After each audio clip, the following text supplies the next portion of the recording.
बिहार में महागठबंधन में कांग्रेस के रुख से तनातनी बढ़ गई है। कांग्रेस ने साफ कर दिया है कि राजद नेता तेजस्वी यादव अपनी पार्टी के नेता हैं, महागठबंधन के नहीं। हालांकि कांग्रेस की यह साफगोई राजद को पसंद नहीं आई, लेकिन राजद की परेशानी इसलिए बढ़ी है क्योंकि ये बात बिहार के किसी कांग्रेसी नेता ने नहीं कही, बल्कि बिहार के प्रभारी, कांग्रेस के जो बिहार प्रभारी हैं, राष्ट्रीय स्तर के नेता शक्ति सिंह गोहिल ने यह बात कही है। एक अंग्रेजी अखबार को उन्होंने इंटरव्यू दिया और खरी खरी सुनाई और कहा कि महागठबंधन की सारी पार्टियां मिलकर तय करेंगी कि उसका नेता कौन होगा। गोहिल ने यह भी साफ किया कि महागठबंधन में शामिल सभी दलों को सम्मान मिलना चाहिए और मिलेगा। गोहिल का कहना है कि राजद को हर हाल में कोऑर्डिनेशन कमेटी बनानी होगी। कोऑर्डिनेशन कमेटी बनाने की बात लंबे समय से चल रही है, लेकिन राजद इस पे कोई तवज्जो नहीं दे रहा। तब गोहिल के बयान से उस पर दबाव बढ़ेगा। गोहिल के इस बयान से रालोसपा प्रमुख उपेंद्र कुशवाहा और हम के प्रमुख पूर्व मुख्यमंत्री जीतन राम मांझी बम है, तो राजद हैरान व परेशान। गोहिल का कहना है कि बिहार में महागठबंधन का नेता महागठबंधन के साथी दल और सही समय पर तय होगा। फिलहाल ये फैसला नहीं हुआ है। बिहार में हम विचारधारा के खिलाफ लड़ाई लड़ रहे हैं, विचारधारा के स्तर पर लड़ाई लड़ रहे हैं। किसी एक व्यक्ति को आगे कर चुनाव लड़ना सही नहीं है। गोहिल के इस बयान से राजद अब बैकफुट पर है, क्योंकि राजद ने ऐलान कर रखा था कि तेजस्वी यादव भी बिहार के मुख्यमंत्री पद के दावेदार होंगे और उनकी अगुवाई में ही इस महागठबंधन चुनाव लड़ेगा।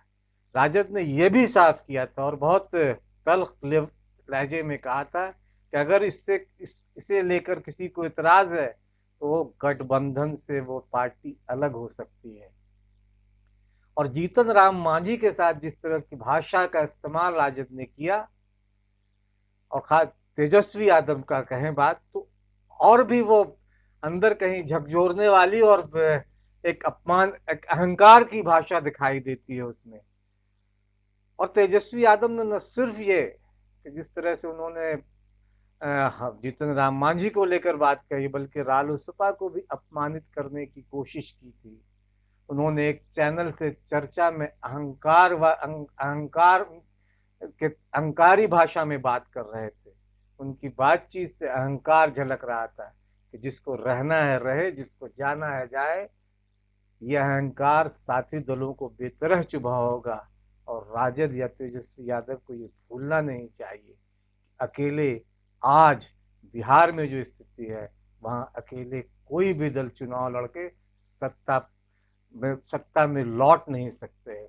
उन्हें अगर सत्ता में लौटना है, एनडीए को हराना है, तो महागठबंधन को मजबूती से तमाम दलों को साथ लेकर लड़ना होगा, नहीं तो फिर वजूद पे खतरा राष्ट्रीय जनता दल को ज्यादा है। हालांकि यह भी तय है कि जिस तरह की भाषा तेजस्वी यादव ने रालोसपा या हम के साथ इस्तेमाल किया, जिस भाषा का इस्तेमाल किया है, कांग्रेस के साथ कांग्रेस को उस भाषा में जवाब नहीं दे पाएगा राजद। कांग्रेस अगर महागठबंधन से अलग होती है तो राजद के लिए खतरा भी बढ़ेगा और परेशानी भी, और तब कांग्रेस की अगुवाई में महागठबंधन आकार लेगा और राजद हाशिए पर खड़ा दिखाई देगा।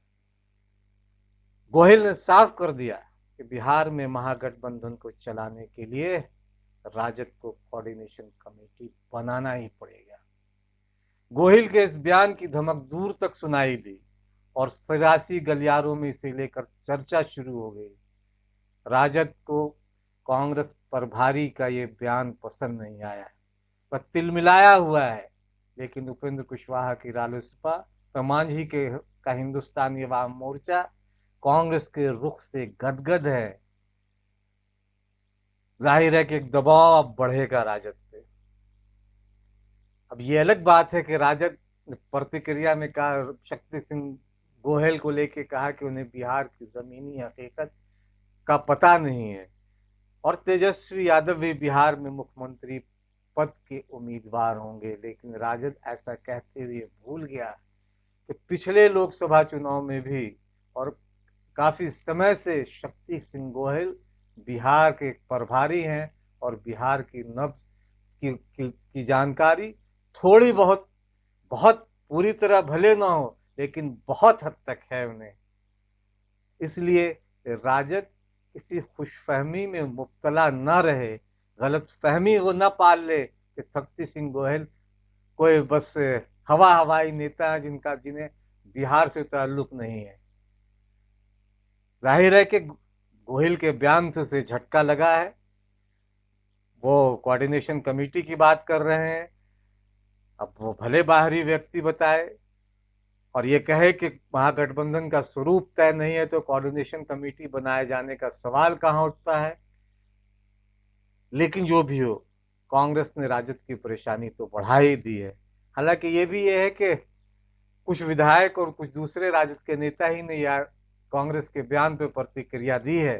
तेजस्वी यादव ने इस पे किसी तरह की प्रतिक्रिया नहीं दी है। लेकिन लंबे समय से जो मांग चल रही थी,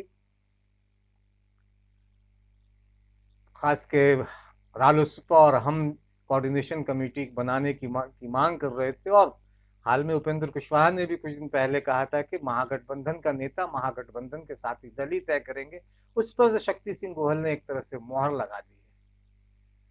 तो अब ये देखना है कि कोऑर्डिनेशन कमेटी को लेकर अब राजद का रुख और कितना लचीला होता है, ये देखना है। लेकिन इस बीच प्रधानमंत्री नरेंद्र मोदी ने मंगलवार को देश को संबोधित करने के बाद भोजपुरी में ट्वीट किया था और लिखा था कि जो पैकेज दिया उन्होंने 80 करोड़ लोगों को 5 महीने तक और जो मुफ्त राशन मुहैया कराने की बात कही है, उसको उन्होंने भोजपुरी में ट्वीट किया कि ई गरीब जन के सम्मान सुनिश्चित करे वाला बा प्रधानमंत्री गरीब कल्याण अन्न योजना के आगे बढ़ावला से देश भर के करोड़ों लोगन के फायदा हुई।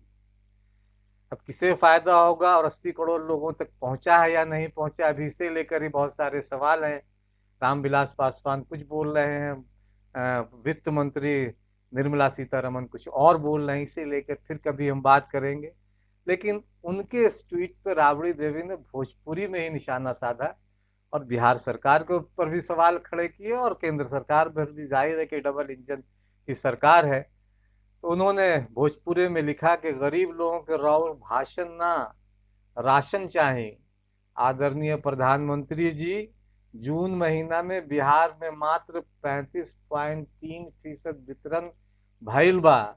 अब रउआ ही बताई, ऐसे गरीब के 2 जून की रोटी मिली, गरीब लोग के राउर भाषण ना राशन चाहिए।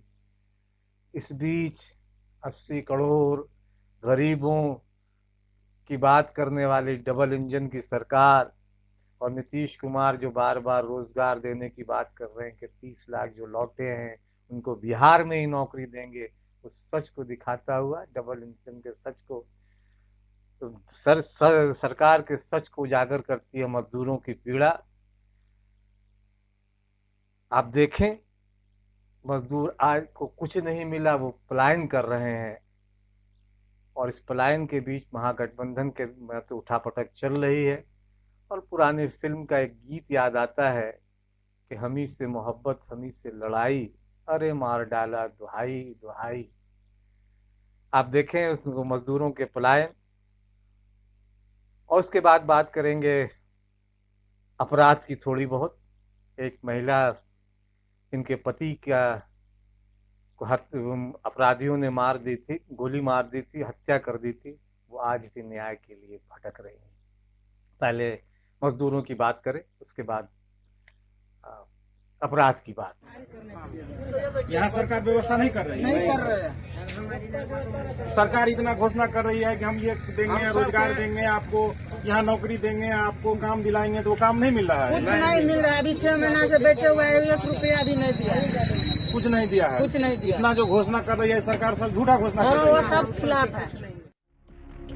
बता दें कि आरजेडी नेता तेजस्वी यादव लगातार बिहार की एनडीए सरकार पर हमलावर हैं। तेजस्वी कभी प्रवासियों को राज्य में रोजगार देने के लिए तो कभी कानून व्यवस्था और अन्य मसलों पर सरकार पर हमला कर रहे हैं। तेजस्वी का आरोप है कि 15 साल के कार्यकाल में राज्य की एनडीए सरकार ने बिहार के विकास में कोई काम नहीं किया।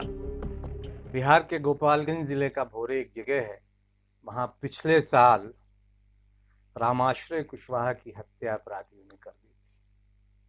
परिजन लगातार सरकार से गुहार करते रहे, प्रशासन के पास फरियाद किया, धरना प्रदर्शन, जितनी जगह भी वो अपनी फरियाद को लेकर, अपनी पीड़ा को लेकर वो जा सकते थे वो गए, लेकिन अपराधी अभी भी बम हैं, मस्त हैं, घूम रहे हैं, क्योंकि बिहार में बाहर है, अपराधियों की सरकार है और नीतीश कुमार है। जाहिर है कि ये एक अपराध लगातार में जिस तरह से इजाफा हुआ है उसकी वानगी भी हम लगातार देखते रहे। अभी एक वीडियो और आया है जिसमें मनचले सड़क पे चलते हुए महिलाओं से किस तरह से छेड़खानी कर रहे हैं, लेकिन सरकार ने इस पर भी अभी तक कोई कार्रवाई नहीं की। अपराध का ग्राफ लगातार बढ़ा है। और अगर हम बिहार की बात करें तो 4 महीने में 404 बलात्कार की घटनाएं, दुष्कर्म की घटनाएं, 874 हत्याएं। तो कह सकते हैं कि कहाँ है बिहार में कानून और व्यवस्था। और इन सब के बीच में ही रामाश्रय कुशवाहा की जो पत्नी है, उन्होंने ये ऐलान किया है कि 6 जुलाई से वे भोरे में आमरण अनशन करेंगी। सुने वो क्या कह रही हैं, और अगर इसे आपको ठीक लगा हो और बिहार में जो एक अपराधियों की सरकार है उसके खिलाफ आप भी आवाज उठाएं, क्योंकि दरअसल जनता की आवाज ही सरकार के कंगूरे, सरकार के जो नींव है उसे हिला सकती है। सरकार जो मस्त है उसकी अंतरात्मा नहीं जाग रही है। ये वीडियो देखें और इसे लाइक, शेयर और सब्सक्राइब करें। आप सबको मेरा प्रणाम। मैं रामाश्रय सिंह की पत्नी सुनीता सिंह अपने पति की पिछले साल 13 जून को भोरे के खतरनाक अपराधियों ने हत्या कर दी। आज तक आजाद घूम रही है, खुलेआम घूम रही है, पुलिस गिरफ्तारी नहीं कर रही है। हम शांतिपूर्वक आंदोलन कर रहे हैं तो प्रशासन को कोई फर्क नहीं पड़ रही है। इसलिए 6 जुलाई को गांधी मैदान भोरे में आमरण अनशन करने जा रही हूँ। मेरे पति के हत्यारों को गिरफ्तारी नहीं हुई तो मैं अपनी अंतिम सांस तक अनशन करती रहूंगी और पुलिस प्रशासन को मेरी गुहार सुननी पड़ेगी। हमें आप सबका सहयोग चाहिए ताकि मेरी बातें सरकार और प्रशासन तक जाएं और वे जल्द से जल्द मेरे पति के हत्यारों को गिरफ्तारी करें।